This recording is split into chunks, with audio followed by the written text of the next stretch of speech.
नमस्कार दोस्तों, स्वागत है आपका हमारे इस यूट्यूब चैनल पे। तो चलिए आज फिर हम एक नया सेट लेके आए हैं जो काफ़ी इम्पोर्टेंट होंगे आपके बीपीएससी पीटी 66वां एग्ज़ाम्स के लिए। Set number 15। तो चलिए शुरू करते हैं। पहला क्वेश्चंस है, चर्चित इल्बर्ट बिल विधेयक जो है किस वायसराय के काल में पेश हुआ था। तो आपको बता दें कि इल्बर्ट बिल जो है ये लॉर्ड रिपन के काल में आया था। तो इसमें लॉर्ड रिपन कभी कहीं नहीं है। लॉर्ड इमरिन समझौता हुआ डलहौजी के काल में। सबसे बड़ी चीज़ हुई राज हड़प नीति, डॉक्ट्रिन ऑफ लैम्ब जिसको कहते हैं, और डाक तार की शुरुआत बीसी के काल में हुई। और करजन बंगाल विभाजन सबसे बड़ी घटना इसके काल में ये हुई। तो इनमें से डी इसका आंसर हो जाएगा।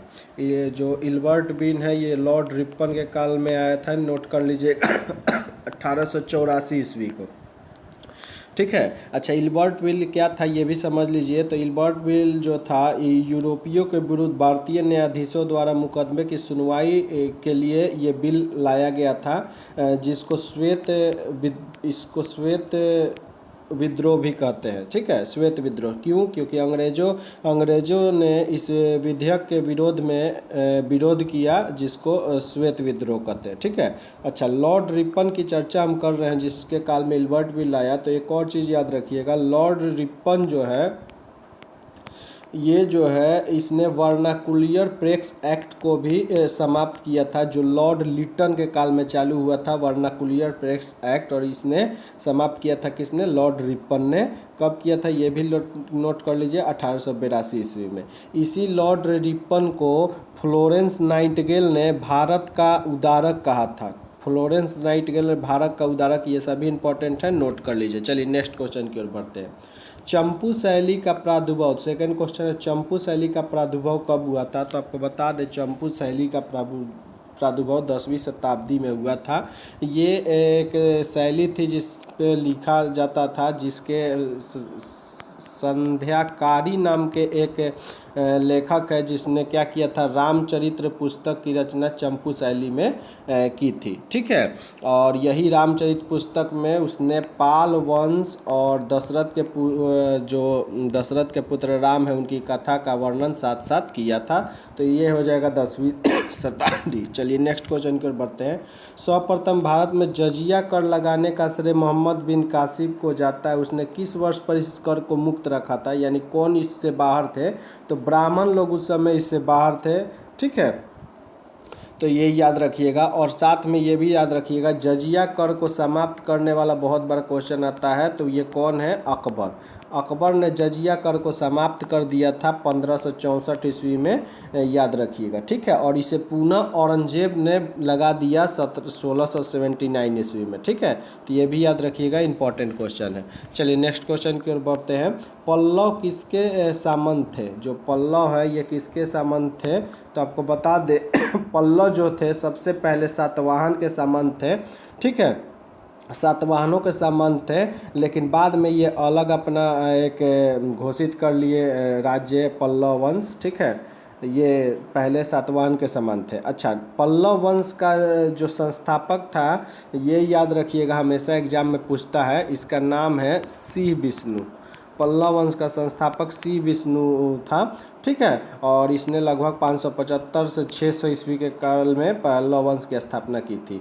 और अपनी राजधानी जो थी काची, जिसको कहीं कहीं देता है तमिलनाडु या कांचीपुरम, तो अपनी राजधानी सी विष्णु ने यहाँ बनाई थी। पल्लव की राजधानी कांची थी। ठीक है, एक और याद रखिएगा, पल्लव वंश का ही एक राजा महाबलीपुरम,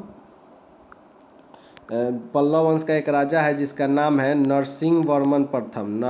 नरसिंह वर्मन प्रथम, इसने क्या किया है, बहुत बार क्वेश्चन आता है, महाबलीपुरम का एकास्मक जो मंदिर है, एकास्मक रथ वाला मंदिर है, इसका निर्माण कौन करा है? पल्लव वंश के राजा नरसिंह वर्मन प्रथम ने करवाया है। ये भी बहुत आता है। और पल्लव वंश का जो अंतिम शासक था ये भी याद रखिएगा, इसका नाम था अपराजिता। ठीक है, तो इस क्वेश्चन से हमें इतनी जानकारियाँ मिलती है। चलिए नेक्स्ट क्वेश्चन की ओर बढ़ते हैं। विश्व में सबसे ऊंची राजधानी किस देश की है? तो आपको बता दें बोल्विया जो है विश्व में सबसे ऊंची राजधानी है, जो लापाज की राजधानी है। ठीक है, नोट कर लीजिएगा लापाज में। ठीक है, अच्छा सबसे ऊंचा सड़क जो भारत में ही है लेह मनाली मार्ग जो है। ठीक है, तो ये याद रखिएगा। चलिए नेक्स्ट क्वेश्चन की ओर बढ़ते हैं। अच्छा एक और क्वेश्चन पूछता है, विश्व में सबसे बड़ी कार्यालय जो है, सबसे बड़ी कार्यालय कहाँ, सबसे बड़ी कार्यालय जो है पेंटागन संयुक्त राज्य यूएसए में है, संयुक्त राज्य अमेरिका में पेंटागन। विश्व का सर्वाधिक वर्षा होता है किस चीज़ से? तो आपको बता दें संवहनी वर्षा विश्व में सर्वाधिक वर्षा करती है। ठीक है, अच्छा संवहनी वर्षा क्या है? तो आपको बता दें जब भूतल बहुत गर्म हो जाता है तो उसके साथ साथ जो वायु जो है वायु भी गर्म हो जाता है और वायु गर्म होकर फैलता है चारों तरफ। ठीक है, और जैसे ही हल्का गर्म होकर फैलता है और हल्का होता है तो ऊपर की ओर उड़ने लगता है, उठने लगता है। ठीक है, और संवहनी धारा का निर्माण करता है। ऊपर उठने के बाद जब ये ठंडा होता है तो जलवाष्प का संघनन होता है और वही वर्षा के रूप में नीचे गिरता है, जिसको संवहनी वर्षा कहते हैं। ठीक है, और सबसे ज़्यादा वर्षा संवहनी वर्षा ही होती है। वर्षा का आपको बता दें 3 प्रकार होता है। एक होता है संवहनी वर्षा जिससे सबसे ज़्यादा वर्षा होती है, दूसरा होता है पर्वतकृत वर्षा, और तीसरा जो होता है चक्रवाती वर्षा। ठीक है, चलिए नेक्स्ट क्वेश्चन की ओर बढ़ते हैं। सीमेंट में कह रहा है कि सीमेंट में सैंटिंग के समय नियंत्रण करने हेतु क्या मिलाया जाता है? तो आपको बता दें सीमेंट में जिप्सम मिलाया, सैंटिंग के समय नियंत्रण करने के लिए इसमें जिप्सम मिलाया जाता है। जिप्सम क्या करता है? सीमेंट के जो पकड़ने की दर है उसको कम कर देता है। ठीक है, ये 2 से 3% इसमें मिला रहता है, जमने की दर को कम कर देता है। ठीक है, अच्छा सीमेंट में कौन कौन सा चीज़ मिला होता है? तो ये भी आप याद रखिएगा कि सीमेंट में आपको सिलिका, एल्युमिनियम, मैग्नीशियम, आयरन ये सब चीज़ मिला रहता है। ठीक है, अच्छा सीमेंट जो है सीमेंट जब जल के साथ कार्य करता है, जल के संपर्क में आता है तो इसमें उपस्थित जो कैल्शियम और सिलिकेट एल्युमिनेट जो होता है उसी के चलते ये कोलाइडी विलयन बनाता है, जो बहुत कड़ा से जम जाता है। जो सीमेंट होता है बहुत कड़ा से जम जाता है। ठीक है, चलिए नेक्स्ट क्वेश्चन की ओर बढ़ते हैं। धरातल के नीचे जो खड़े ढाल वाले गुंबदाकार रूप में लावा का जमाव क्या कहलाता है? तो आपको बता दें ये बैक्थोलिथ कहलाता है, जो गुंबदाकार रूप में होता है।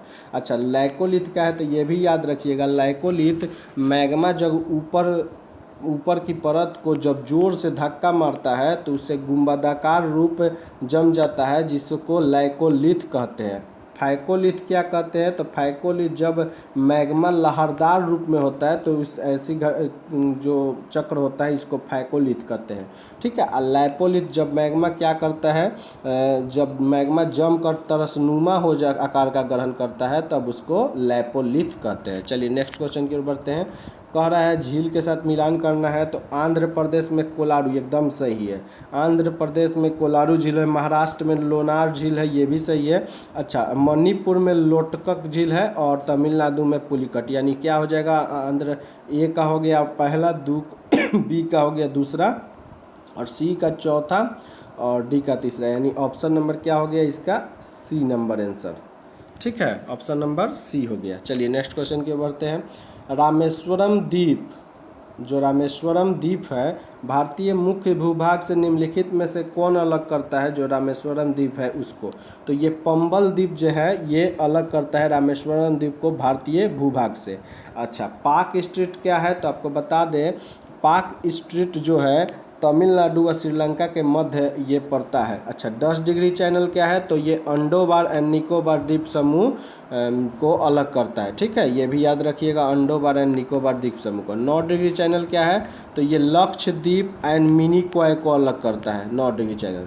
अच्छा 10 डिग्री चैनल जो अंडोबार निकोबार द्वीप समूह है ये कहाँ है? तो ये बंगाल की खाड़ी में पड़ता है, और ये जो है मिनिकॉय और लक्षद्वीप को जो 9 डिग्री चैनल अलग करता है ये जो है अरब सागर में स्थित है। ठीक है, भारत में 2 प्रकार के द्वीप है, ये भी याद रखिएगा, अंडोबार निकोबार द्वीप समूह और लक्षद्वीप में स्थित द्वीप समूह। ठीक है, तो चलिए नेक्स्ट क्वेश्चन की ओर बढ़ते हैं।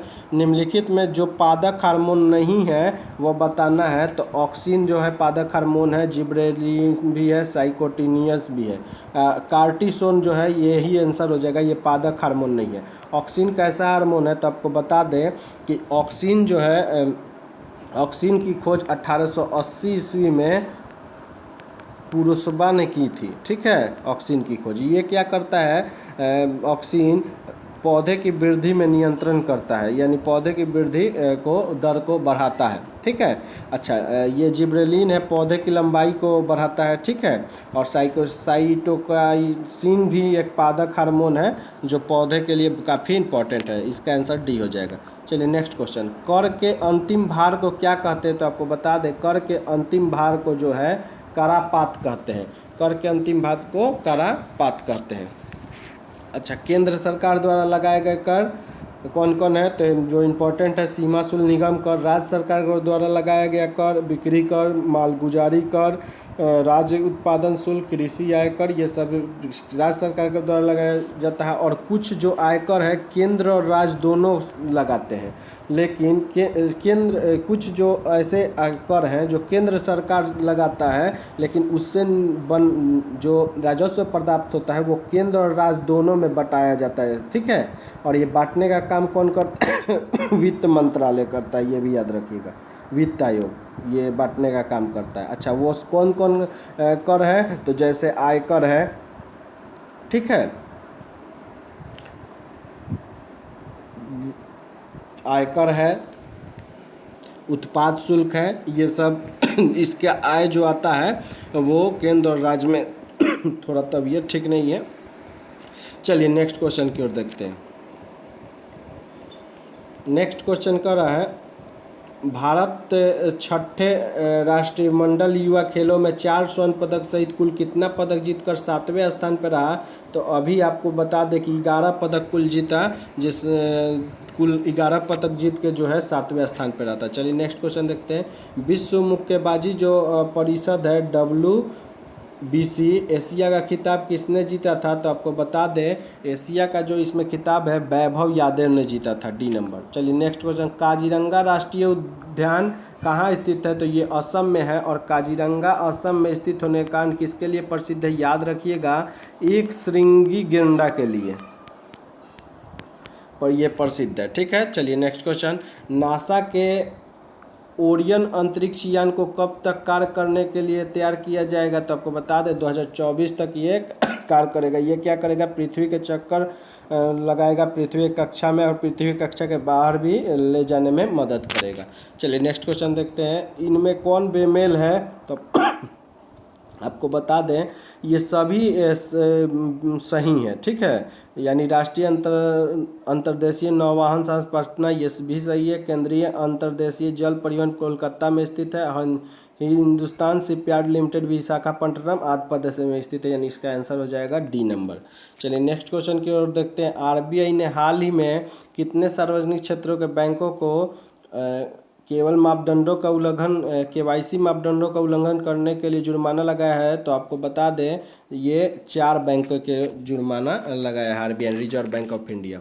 अभी रिजर्व बैंक ऑफ इंडिया कौन है, गवर्नर शक्तिकांत दास, जो 25वें नंबर के हैं। चलिए नेक्स्ट क्वेश्चन के देखते हैं। केंद्रीय सशस्त्र पुलिस बल जो CAPF है किस मंत्रालय के अंतर्गत आता है, तो ये गृह मंत्रालय के अंतर्गत आता है, याद रखिएगा। चलिए नेक्स्ट क्वेश्चन की ओर बढ़ते हैं। BSNL के CMD जो है हाल ही में किसे नियुक्त किया गया है, तो आपको बता दें BSNL के CMD PK पुरवार को नियुक्त किया गया है, A नंबर। चलिए नेक्स्ट क्वेश्चन की ओर बढ़ते हैं। भारत में मुस्लिम राज्य की स्थापना का मार्ग किस युद्ध से प्रशस्त हुआ, तो आपको बता दें तराइन का सेकेंड युद्ध से मुस्लिम मार्ग का प्रशस्त हुआ, जिसमें मोहम्मद गौरी ने पृथ्वीराज चौहान को हरा दिया। पहला युद्ध 1191 में हुआ था तराइन का, जिसमें पृथ्वीराज चौहान ने मोहम्मद गौरी को हरा दिया, लेकिन इसके जस्ट बाद 1192 में तराइन का सेकेंड युद्ध में मोहम्मद गौरी में पृथ्वीराज चौहान को हरा दिया। यहीं से आपको स्टार्ट हो गया मुस्लिम का लगभग आना। पानीपत का युद्ध 1526 ईस्वी में हुआ है, पहला पानीपत का युद्ध। ठीक है, जिसमें बाबर विजयी हुआ है। ठीक है, तो ये याद रखिएगा। अच्छा, एक और यहाँ पे है तालिकोटा का युद्ध, ये हुआ है 1565 में तालिकोटा का युद्ध, और इसमें विजयनगर साम्राज्य का पतन हो गया है। खानवा का युद्ध बाबर, डी नंबर है जो खानवा का युद्ध बाबर और राणा सांगा के बीच हुआ है 1565 में, जिसमें बाबर विजयी हुआ। चलिए नेक्स्ट क्वेश्चन देखते हैं। अमेरिका के जिस राष्ट्रपति ने दास प्रथा को अपने देश में समाप्त किया उनका नाम क्या है? तो अब्राहम लिंकन ने क्या किया था? दास प्रथा को समाप्त किया था, और इन्होंने ही दिया for the people, by the people, of the people. ठीक है, जनता के लिए, जनता के द्वारा, जनता का शासन ही लोकतंत्र है। ठीक है, और आपको बता अब्राहम लिंकन की हत्या जो कर दी, अब्राहम लिंकन का भी हत्या कर दिया गया था जॉन विल्किज बूथ ने अब्राहम लिंकन की हत्या किया था। ऑप्शन नंबर ए हो जाएगा। ठीक है, 1865 में इनकी हत्या किया गया था 4 मार्च को। नेक्स्ट क्वेश्चन देखते हैं। हिंदी साहित्य का स्वर्ण युग जिस मुगल शासक के काल में रहा वो कौन है? तो आपको बता दें अकबर है। अकबर के ही काल में अनुवाद विभाग की भी स्थापना हुई थी, और अकबर के काल में 1572 से लेके 1589 ईस्वी तक गोस्वामी तुलसीदास ने रामचरितमानस की स्थापना की थी, जो अवधी भाषा में लिए थे, अवधी भाषा में लिखा गया था। ठीक है, तो याद रखिएगा। अच्छा, यहाँ पे और ऑप्शन जो है औरंगजेब के शासनकाल में सबसे अधिक क्या हुआ था? संगीत पर जोर दिया गया था। संगीत पे सबसे अधिक पुस्तक छपा था। अकबर का राज्याभिषेक कहाँ हुआ था? ये भी कभी कभी क्वेश्चन आता है, तो याद रखिएगा। अब अकबर जो है 14 फरवरी 1556 ईस्वी को कालानौर में अपना राज्याभिषेक करवाया था। चलिए नेक्स्ट क्वेश्चन देखते हैं। अलाउद्दीन को मलिक काफूर की प्राप्ति कहाँ हुई? तो बता दें आपको, गुजरात विजय के बाद अलाउद्दीन को मलिक काफूर की प्राप्ति हुई। अच्छा, मलिक काफूर बहुत इंपॉर्टेंट है। मलिक काफूर को 1000 दिनारी भी कहा जाता है, क्योंकि इसको अलाउद्दीन खिलजी ने 1000 दिनार में खरीदा था। ये एक आपको बता दें कि हिजरा था, और इसको 1000 दिनार में ये खरीदा था, और मलिक काफूर को ही अलाउद्दीन खिलजी ने दक्षिण विजय के लिए भेजा था, दक्षिण विजय के लिए। ठीक है, तो ये सभी इंपॉर्टेंट है, याद रखिएगा। चलिए नेक्स्ट क्वेश्चन देखते हैं। नेक्स्ट क्वेश्चन है, हाल ही में किस शहर ने यूनेस्को को विश्व विरासत स्थल सूची में प्रवेश किया है? तो ये जयपुर शहर होगा। अभी हाल में उसी को यूनेस्को ने विश्व विरासत स्थल सूची में प्रवेश किया है। नेक्स्ट क्वेश्चन देखते हैं। कह रहा है, आर्य विज्ञान के इतिहास में निम्नलिखित 4 युगांतरों घटनाओं में से सर्वप्रथम कौन घटी? तो सबसे पहले इसमें जो है अंग प्रत्यारोपण की घटना हुई, और ये बता दें आपको सर्वप्रथम दक्षिण अफ्रीका में हुई, दक्षिण अफ्रीका में। और किसने की? तो ये भी याद रखिएगा, क्रिश्चियन बर्नार्ड। ठीक है, जो हृदय प्रत्यारोपण किए। ठीक है, चलिए नेक्स्ट क्वेश्चन की ओर बढ़ते हैं। रक्त ग्लूकोज स्तर समानता व्यक्त किया जाता है, तो आपको बता दें mg प्रति DCl में ये व्यक्त किया जाता है। और जो रक्त समूह की खोज जो है वो कार्ल लैंडस्टेनर ने किया था 1900 ईस्वी में, ये भी याद रखिएगा। और इसीलिए 1930 ईस्वी में इनको नोबेल पुरस्कार मिला है। मनुष्यों में रक्त की भिन्नता क्यों होता है? तो लाल रक्त कणिका में पाए जाने वाला एक प्रोटीन है लाइकोप्रोटीन, इसी के चलते इनके रक्त में भिन्नता होती है मनुष्यों के। नेक्स्ट क्वेश्चन देखते हैं। प्रतिजन वह पदार्थ है जो क्या करता है? तो प्रतिजन वह पदार्थ है जो प्रतिपिंड के निर्माण को उद्दीपित करता है। डी नंबर इसका आंसर हो जाएगा। नेक्स्ट क्वेश्चन देखते हैं। 2018 में कोपा अमेरिका का खिताब किसने जीता? तो आपको बता दें ये ब्राज़ील ने जीता कोपा अमेरिका का खिताब। चलिए नेक्स्ट क्वेश्चन की ओर बढ़ते हैं। भारत में पर्दा प्रथा प्रारंभ कब हुआ? तो आपको बता दें उत्तर वैदिक काल में भारत में पर्दा प्रथा, दास प्रथा सभी प्रारंभ हो गया। और एक चीज़ और याद रखिएगा, पूर्व वैदिक काल जिसको ऋग वैदिक काल भी कहते हैं, इसमें ये सब चीज़ नहीं थी। ठीक है, उत्तर वैदिक काल में पर्दा प्रथा, दहेज प्रथा, बाल विवाह सभी स्टार्ट हो गया था। ठीक है, चलिए नेक्स्ट क्वेश्चन की ओर बढ़ते हैं। कह रहा है किस खिलाड़ी को मिस्टर कॉमनवेल्थ के नाम से भी जाना जाता है? तो मिस्टर कॉमनवेल्थ के नाम से जो जाना जाता है अभिजीत गुप्ता को। ठीक है, चलिए नेक्स्ट क्वेश्चन की ओर बढ़ते हैं। मराठों का उत्थान कब हुआ? तो आपको बता दें शिवाजी के काल से मराठों का उत्थान हुआ। और शिवाजी के बारे में जान जाइए शिवाजी का जन्म जो है 1627 ईस्वी में सिवनेर दुर्ग में हुआ था। सिवनेर दुर्ग में हुआ था, ठीक है। और मराठा राज्य का संस्थापक भी इनको कहा जाता है शिवाजी को। शिवाजी के जो गुरु थे इनका भी नाम याद रखिएगा, दादाजी इनके थे कोंडदेव। कोंडदेव नोट कर लीजिए, इंपॉर्टेंट है, दादाजी कोंडदेव थे। और शिवाजी जो अपना राज्याभिषेक कराए वो 1656 ईस्वी में रायगढ़ को अपना राजधानी भी ये बनाए थे, ठीक है। और इनके बीच सबसे ज़्यादा क्वेश्चन आता है कि पुरंदर की संधि कब हुई थी? तो पुरंदर की संधि 1665 ईस्वी में हुई थी, महाराजा जय सिंह और शिवाजी के बीच। जय सिंह और शिवाजी के बीच, याद रखिएगा 1665 ईस्वी में। चलिए नेक्स्ट क्वेश्चन और बढ़ते हैं। अच्छा, एक क्वेश्चन और शिवाजी के बारे में आता है। अष्टप्रधान पद्धति 8 मंत्रियों का परिषद को कहते हैं, वो शिवाजी के काल में ही था। निम्नलिखित में से कौन सा अंतर्राष्ट्रीय टेनिस खेल प्रतियोगिता जो है घास के मैदान पे खेला जाता है? बहुत इंपॉर्टेंट क्वेश्चन है। तो विंबलडन जो है वो घास के मैदान में खेला जाता है। चलिए नेक्स्ट क्वेश्चन निकलते हैं। जो नेक्स्ट क्वेश्चन है, ग्लाइकोलाइसिस की क्रिया के अंत में ग्लूकोज किस में बदलता है? तो वो बदलता है पाइरूबिक अम्ल में। ग्लाइकोलाइसिस की क्रिया में ग्लूकोज लास्ट में पाइरूबिक अम्ल में जो है ये बदलता है। अच्छा, कार्बोहाइड्रेट किसे कहते हैं? तो जब कार्बन, हाइड्रोजन और ऑक्सीजन 1:2:1 में जब अनुपात में बने होते हैं तो उसी को कार्बोहाइड्रेट कहते हैं, ठीक है। और आपके शरीर में, हमारे शरीर में 50 से 70% जो पदार्थ की पूर्ति होती है वो कार्बोहाइड्रेट से ही होती है, इन्हीं पदार्थों से होती है, याद रखिएगा। चलिए नेक्स्ट क्वेश्चन देखते हैं। नेक्स्ट क्वेश्चन है, पल्मोनरी शिरा रक्त का संचार करती है, क्या करती है पल्मोनरी शिरा? तो आपको बता दें हृदय से शुद्ध रक्त का संचार करती है। अच्छा, शिरा क्या है और धमनी क्या है ये भी याद रखिएगा। शिरा वे पदार्थ हैं, शिरा वे रुधिर वाहिनियाँ हैं जो शरीर के विभिन्न अंगों को, शरीर के विभिन्न अंगों से रुधिर को, हमारे रुधिर को हृदय की ओर वाहन जो रक्त भेजता है उसी को शिरा कहते हैं। अच्छा, धमनी क्या है? तो धमनी रुधिर वाहिनियाँ हृदय से रुधिर को शरीर के विभिन्न अंगों में, यानी रुधिर से विभिन्न अंगों में, हृदय से विभिन्न अंगों में जो भेजता है इसको धमनी कहेंगे। और शिरा क्या करता है? शरीर के विभिन्न अंगों से हृदय में रक्त भेजता है तो उसको शिरा कहेंगे, ठीक है। दोनों एक दूसरे के विपरीत हैं। चलिए नेक्स्ट क्वेश्चन की ओर बढ़ते हैं। निम्नलिखित में से कौन सी ग्रंथियाँ अंतःस्त्रही और बाह्यस्त्रही दोनों प्रकार की है? तो आपको बता दें जो अंगनाशय ग्रंथि है वो अंतःस्त्रही और बाह्यस्त्रही दोनों ग्रंथि, दो प्रकार की ग्रंथि होती है, इंडोक्राइन और एक्सोक्राइन। तो अंगनाशय जो है दोनों प्रकार की ग्रंथि है। एक चीज़ याद रखिएगा, शरीर की सबसे बड़ी ग्रंथि जो है यकृत है, ठीक है।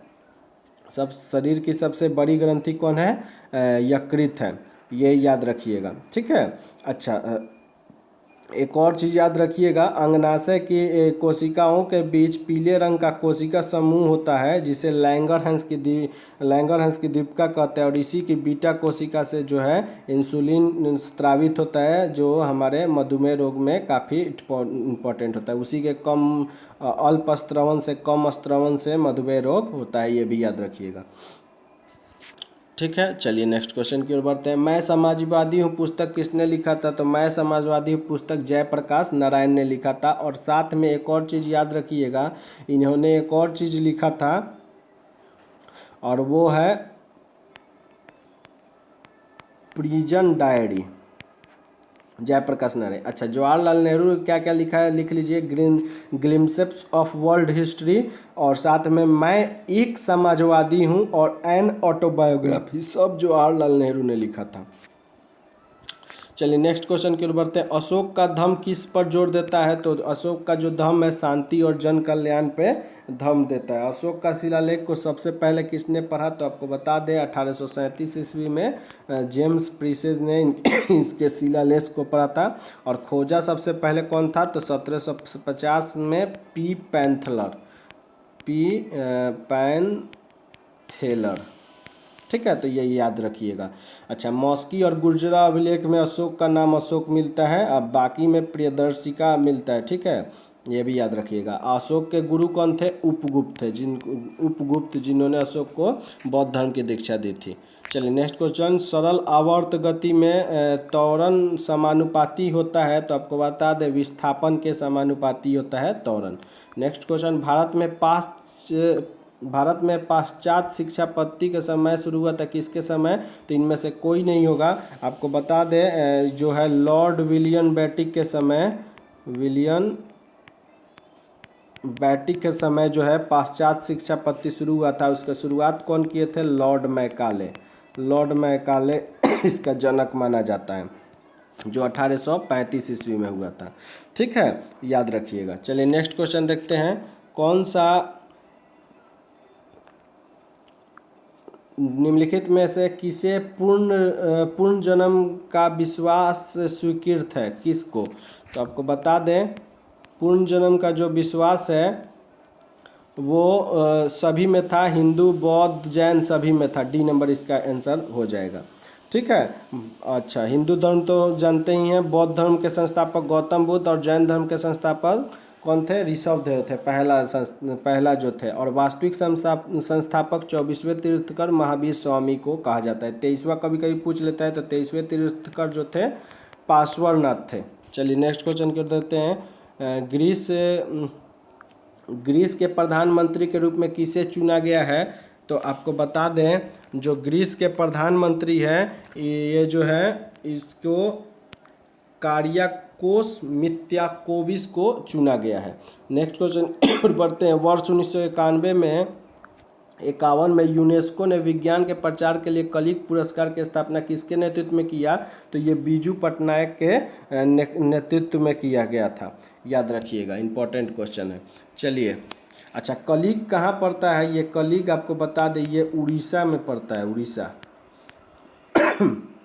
अच्छा, कलिक के राजा कौन थे प्राचीन में? तो कलिक के राजा खारवेल थे, ये भी याद रखिएगा। चलिए नेक्स्ट क्वेश्चन की ओर बढ़ते हैं।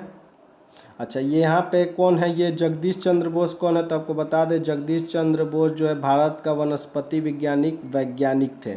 सीवी रमन सभी जानते हैं, भौतिकी के क्षेत्र में नोबेल पुरस्कार रमन इफेक्ट के लिए मिला था। ठीक है, एस राधाकृष्णन प्रथम उपराष्ट्रपति थे हमारे। क्वार्टराइज जो है केंद्रित होता है, तो आपको बता दें क्वार्टराइज जो है बलुआ पत्थर में केंद्रित होता है। अच्छा, चूना पत्थर किसका केंद्रित रूप है? तो आपको बता दें चूना पत्थर से संगमरमर निकलता है। ठीक है। अच्छा, ये सैल जो है सैल से स्लेट रूपांतरित होता है, सैल से। ठीक है, तो ये सब याद रखिएगा। और भी है बेसाल्ट से सिस्ट और ग्रेनाइट से नीस, ये सभी इंपॉर्टेंट है, आता है एग्जाम में। बेसाल्ट से सिस्ट, ग्रेनाइट से नीट। ठीक है। सर्वाधिक गर्म ग्रह कौन है? तो सर्वाधिक गर्म ग्रह जो है वो है शुक्र आपका, लेकिन सबसे नज़दीक बुध होने के कारण भी ये गर्म नहीं है उतना जितना शुक्र है। ठीक है, क्योंकि कार्बन डाइऑक्साइड यहाँ पे बहुत ज़्यादा मात्रा में पाया जाता है। और शुक्र को ही भोर का तारा, शाम का तारा भी कहते हैं। ये पृथ्वी के समान आकार का है तथा आपको बता दें कि इसका जो घनत्व है, आकार है, पृथ्वी के समान है। ठीक है, सबसे चमकीला तारा भी है, इसका कोई उपग्रह नहीं है, बुध का भी कोई उपग्रह नहीं है, ये भी याद रखिएगा। चलिए नेक्स्ट क्वेश्चन देखते हैं, बताना है इनमें से मिलान को छांटना है, गलत मिलान को। तो गणित अनुपात का नियम डाल्टन एकदम सही है। स्थिर अनुपात का नियम प्राउसर्ट ये भी सही है। आंशिक दाब का नियम डाल्टन ने ये भी ठीक दिया है। पीएच स्केल का नियम यही गलत है, पियर्सनम नहीं होगा। पीएच स्केल का जो नियम दिए थे वो SPL सोरेवेंस ये दिए थे, सोरेनसन ने दिया था। ठीक है, याद रखिएगा SPL सोरेनसन ने पीएच स्केल का आविष्कार किया था। और ये पीएच स्केल से क्या होता है? पीएच स्केल से विलियम की अम्लीयता क्षारीयता का वो व्यक्त किया जाता है। ठीक है। चलिए नेक्स्ट क्वेश्चन की ओर बढ़ते हैं। निम्नलिखित में 0 डिग्री जो अक्षांश और 0 डिग्री देशांतर का भौगोलिक स्थिति कहाँ है? तो ये दक्षिण अंध महासागर में पड़ता है। 0 डिग्री अक्षांश और 0 डिग्री देशांतर का भौगोलिक स्थिति। चलिए नेक्स्ट क्वेश्चन की ओर बढ़ते हैं। स्पेक्ट्रम में किस रंग का प्रकाश तरंगदैर्घ्य अधिकतम होता है? तो प्रकाश का तरंगदैर्घ्य सबसे ज़्यादा जो होता है वो लाल रंग का होता है और सबसे कम बैंगनी रंग का होता है। ठीक है, चलिए नेक्स्ट क्वेश्चन की ओर बढ़ते हैं। भवभूति का मूल नाम जो क्या था? तो आपको बता दें जो भवभूति का मूल नाम था वो श्रीकंठ था, भवभूति का मूल नाम। ठीक है, और भवभूति ने मालती माधव, उत्तर रामचरित, महावीर चरित जैसी प्रसिद्ध पुस्तकें भी लिखी है। कौन कौन? याद रखिएगा, मालती माधव, उत्तर रामचरित्र और महावीर चरित्र जैसी पुस्तक लिखी है। ठीक है, चलिए नेक्स्ट क्वेश्चन की ओर बढ़ते हैं। केरल के किस जिले में देश का पहला हाथी पुनर्वास केंद्र स्थापित किया गया है? तो आपको बता दें अभी हाल फिलहाल कोटूर जिले में केरल के हाथी पुनर्वास केंद्र स्थापित किया गया है। लार ग्रंथिया, नेक्स्ट क्वेश्चन, लार ग्रंथिया के द्वारा निम्नलिखित में से कौन सा एंजाइम उत्पादित होता है? तो लार ग्रंथिया में टाइलिन होता है जो पचाने में हमारी मदद करता है। ग्रंथि जो है ग्लैंड जो है दो प्रकार के होते बताए हैं, एक्सोक्राइन और इंडोक्राइन। ठीक है, एक्सोक्राइन बड़ी स्तरीय ग्रंथियाँ, जो सबसे बड़ी कौन है? यकृत है, ये याद रखिएगा। ठीक है, जिसका वजन 1.5 से 2 किलो तक होता है। इंडोक्राइन जो अंतर स्तरीय ग्रंथियाँ है और ये क्या करती हैं? ये जो है हार्मोन स्रावित करती हैं, याद रखिएगा। चलिए नेक्स्ट क्वेश्चन की ओर बढ़ते हैं। भारत में सबसे छोटा जो राजमार्ग कौन है? तो आपको बता दें छोटा मार्ग NH47A है। ठीक है, और बड़ा राजमार्ग NH7A है, ये भी याद रखिएगा। नेक्स्ट क्वेश्चन देखते हैं। रैमन मैग्सेसे पुरस्कार से सम्मानित किए गए पी साईनाथ जो हैं पी साईनाथ, ये किस समाचार पत्र समूह से संबंधित है? तो ये द हिंदू से संबंधित है और द हिंदू का प्रकाशन आपको बता दें चेन्नई से होता है, याद रखिएगा, चेन्नई से। चलिए नेक्स्ट क्वेश्चन की ओर बढ़ते हैं। करा है यदि साबुन के बुलबुले को आवेशित किया जाए तो ये क्या होगा? तो ये फैलेगा। साबुन का बुलबुला को आवेशित करने पे क्या होता है? यह फैलता है। ठीक है, अच्छा, पारदर्शी साबुन बनाने के लिए एल्कोहल का उपयोग करते हैं। ठीक है, याद रखिएगा, एल्कोहल। ठीक है, और साथ में याद रखिएगा मुलायम साबुन बनाने के लिए कास्टिक सोडा जो NaOH है इसका इस्तेमाल करते हैं।